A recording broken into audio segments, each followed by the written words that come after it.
আসসালামু আলাইকুম। আমি আব্দুল বুখারী ফয়সাল। আমাদের অনেক সময় হাঁটু ব্যথা হয়। এই হাঁটু ব্যথার হওয়ার কারণগুলো কী কী সেগুলো নিয়ে আজকে আলোচনা করব। আপনারা যদি আমার চ্যানেলে নতুন হয়ে থাকেন এবং যদি সাবস্ক্রাইব না করে থাকেন তাহলে অবশ্যই সাবস্ক্রাইব করবেন এবং সাথে থেকে বেল আইকনটি বাজিয়ে দেবেন।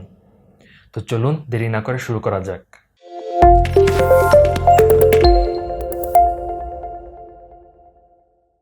আমাদের সক্রিয় রাখতে হাঁটু গুরুত্বপূর্ণ ভূমিকা পালন করে, কিন্তু জীবন দুর্বিষহ হয়ে ওঠে যখন হাঁটু ব্যথা শুরু হয় এবং এতে মানুষের হাঁটা চলা কষ্টকর হয়ে পড়ে।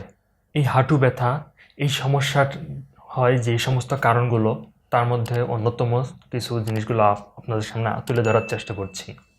তার মধ্যে 1 নম্বর হলো চোট বা আঘাত, অস্টিওআর্থ্রাইটিস, মেনিসকাল টিয়ার, বারসাইটিস, টেন্ডিনাইটিস, লিগামেন্ট টিয়ার, রিউমাটয়েড আর্থ্রাইটিস এবং গাউট।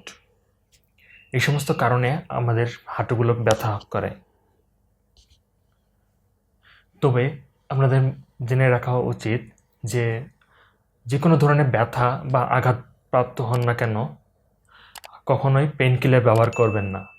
পেইনকিলার ব্যবহার করার কারণে অনেক সময় রোগগুলো আপনার ভিতরে চেপে যায়, যার কারণে ফলশ্রুতিতে আপনি আর বুঝতে পারেন না, কিন্তু দেখা যায় যে আপনার মাসখানেক বা 2 মাস পর এগুলো দেখবেন যে আবার ধীরে ধীরে বাড়বে। তা আমি এটা রিকমেন্ড করব না পেইনকিলার ব্যবহার করার জন্য। আপনাদের উচিত হবে কোনো একটা অভিজ্ঞ হোমিও চিকিৎসকের পরামর্শ নেওয়া এবং তার কাছে ওষুধ সেবন করা। তাহলে চিরস্থায়ীভাবে আপনার এই হাঁটু ব্যথার সমস্যা দূর হয়ে যাবে। আজকে এই পর্যন্তই। আমার ভিডিও যদি ভালো লেগে থাকে তাহলে অবশ্যই একটা লাইক দিবেন এবং কমেন্ট করে জানাবেন কেমন লাগলো ভিডিওটি। আল্লাহ হাফেজ।